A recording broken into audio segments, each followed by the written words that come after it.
Hello and welcome. My wife and I are the Georgia Gardeners, gardening here in Zone 7B, Metro Atlanta. Gardening can be very nostalgic in nature. We're counting down the 5 plants in our garden that mean the most to us, and why. Gardening has a way of being able to transport us to another time or place, whether it's the Cotswolds in the UK or the rice terraces of northern Vietnam. It's possible for the sights, sounds, and smells of the garden to make us think of a specific person, place, or time. One of the reasons my wife and I enjoy gardening is the connection it creates to specific people in our lives, whether it's people from the past or the present. The plants we will be discussing aren't always the most productive or the most beautiful, but they're the ones that carry the most memories, tied to some of the people we hold most dear. The first 2 plants on this list remind me of my mother. She was an avid gardener in Washington State where I grew up. The soil there is very different from the red clay we have here in Georgia. Things grow really well there. I have to admit, I didn't help much in the garden as a kid, but I do remember running out every morning to see how much things had grown overnight. I was always amazed at how much the garden could change in a single day, and I have a lot of fond memories of eating fresh fruits and vegetables straight from the backyard. So, jumping right in, the first plant on our list is zucchini. It was a prolific producer, and my mom would grow tons of it every year. And my mom was not Betty Crocker by any stretch of the imagination. She was an amazing mother, but I remember plenty of meals made by Chef Boyardee and Swanson's. She didn't always make home-cooked meals, but one thing she did make from scratch was zucchini bread. It was amazing, coming out of the oven hot and fresh with some butter melted on the top. The other thing she would make used the big zucchinis, the ones that get away from you. She would cut them in half, hollow out the middle, fill them with a meaty marinara sauce, top it with cheese, and bake it in the oven. It was delicious. When I say we grow zucchini, that's not to say we grow it successfully. This year, the zucchini plants in our garden bed grew and bloomed, but they haven't really produced. We haven't totally given up, but time is running out. Let me know if you have any secrets or tips to successfully growing zucchini, especially in the heat and pest pressure of the South. So I want to take you on a quick detour and show you some zucchini that we are growing at one of our satellite gardens. I've mentioned satellite gardens in the past. These are gardens at friends or relatives that we tend to because we don't have enough space in our tiny subdivision lot to get our full garden fix. Some might call us gardening squatters. We like to think of ourselves more as stewards of these gardens. My wife says we're just free labor.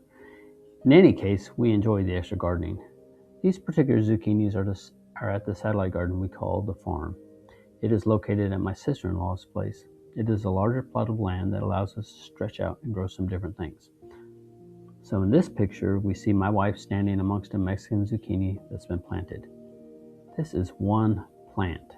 I have never seen a more vigorous plant. It's like something out of Jurassic Park, or maybe the Little Shop of Horrors, not sure which. Regardless, these zucchini plants are huge.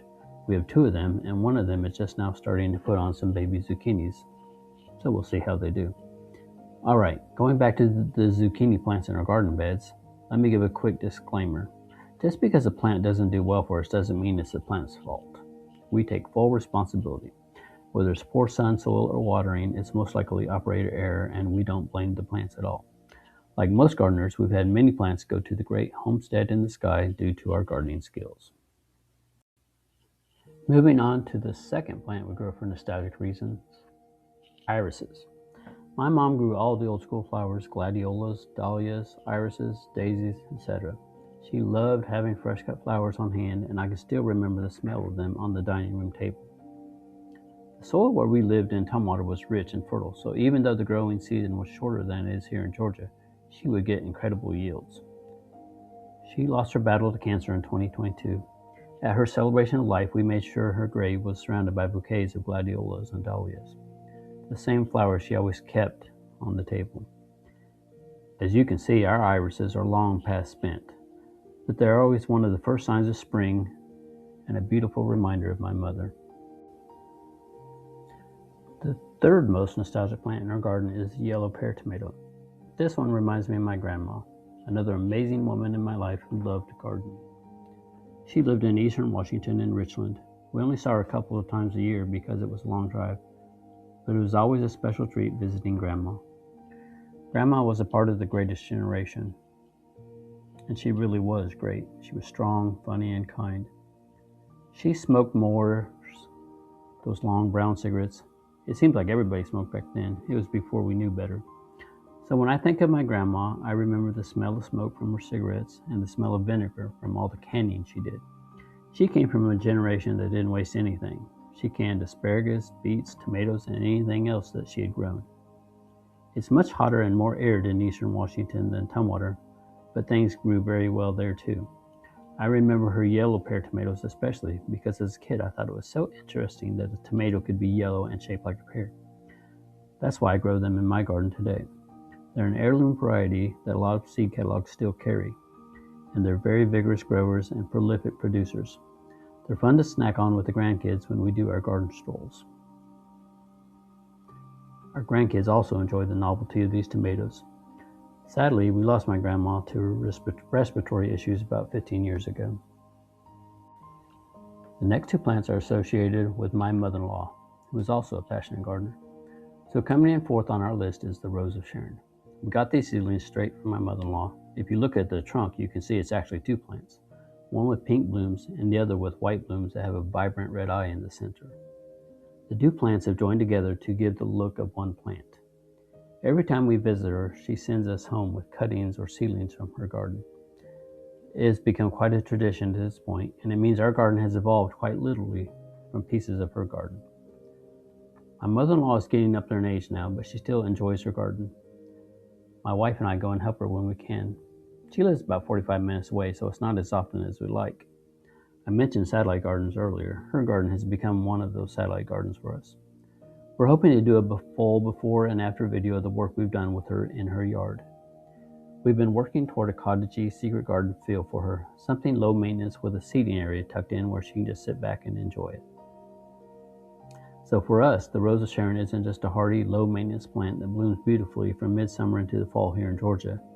It's a living connection to the first generation of gardeners on my wife's side of the family. A connection growing right in our own yard from seedlings that she personally gave to us. The fifth and final plant on our list is the begonia. Again, this one also comes from my mother-in-law. A small cutting she gave us last spring, which my wife simply stuck into a pot. It rooted and bloomed prolifically last year. We overwintered it in the garage and it came back beautifully this year. I'm actually propagating this plant to share with others now. That's what we do as gardeners. As you can see, it has beautiful glossy leaves and bright blossoms, which makes us believe that it might be a dragon-winged begonia, but we're not sure. It's been doing really well in part sun for us. The begonia is just one of many plants that have been shared with us over the past 2 years. And honestly, our garden is becoming a mosaic created by us and the many gardeners who've shared their plants with us along the way. So those are the 5 most nostalgic plants in our garden. Plants that might not be the showiest or most productive in the garden, but they're the ones that carry the most memories. Zucchini and irises from my mom, yellow pear tomatoes from my grandma, and Rose of Sharon and begonia from my mother-in-law. Gardening has a way of keeping people connected even after they're gone or even when they're too far away to visit it as often as we'd like. If there's a plant in your garden that reminds you of someone, we'd love to hear about it. Drop it in the comments below. Thanks for watching, and we'll see you in the next one.